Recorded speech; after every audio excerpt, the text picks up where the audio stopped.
کچھ بات ترکی کے بہت قدیم تاریخی کھنڈرات ایفیسس کی کرتے ہیں۔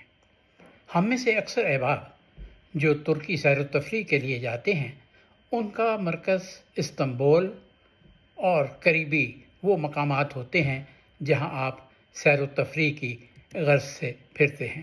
بلو ماسک دیکھ لی، اسی قسم کی چیزیں دیکھ لی، لیکن وہ احباب جن کو تاریخ سے دلچسپی ہے اور جو ابتدائی آفرینش جاننا چاہتے ہیں ان کے لیے ترکی میں بہت سی جگہ ہیں۔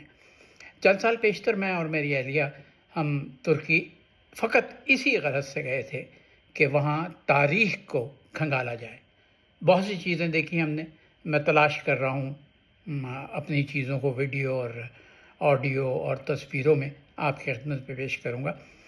آج میں آپ کو ترکی کا ایک شہر ہے ایفیسس، یہ کھنڈرات ہے، دنیا کے قدیم ترین شہری تہذیبوں میں سے ایک کی یادگار ہیں۔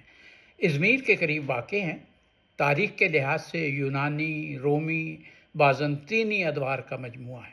یہاں کبھی ایک بہت عظیم شہر آباد تھا جو علم، تجارت اور مذہب کا مرکز سمجھا جاتا تھا۔ آپ حیران ہوں گے یہ سن کے کہ ایفیسس کی بنیاد، اس شہر کی بنیاد 10ویں صدی قبل مسیح میں رکھی گئی تھی، بیفور کرائسٹ۔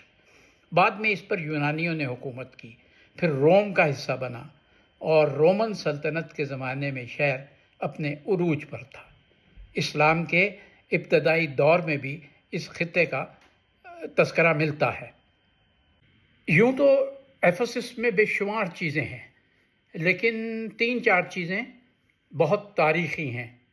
میں کوشش کروں گا کہ ایک ایک کر کے مختلف پروگراموں میں اس کا ذکر کروں۔ سب سے بڑی چیز جو ہے وہ آرٹیمس کا قدیم مندر ہے۔ قدیم دنیا کے 7 عجائبات میں یہ شامل ہے، لیکن اب صرف اس کے چند ستون باقی ہیں۔ سیلیسس کی لائبریری، اس کا ذکر میں آج مکمل کروں گا۔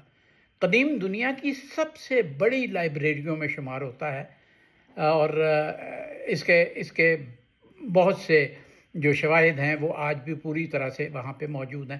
ہم نے ابھی چند دن پہلے لائبریریوں پہ ایک پروگرام کیا تھا جس میں پاکستان کی لائبریری کا بھی قائد اعظم کا ذکر تھا، لیکن آپ کبھی سوچئے کہ قبل مسیح کی کس دور میں ایفیسس میں لائبریری قائم ہوئی تھی۔ پھر رومن تھیٹر ہے یہ ایک کمال کی چیز ہے۔ یہ 25,000 افراد کی گنجائش کا دنیا کا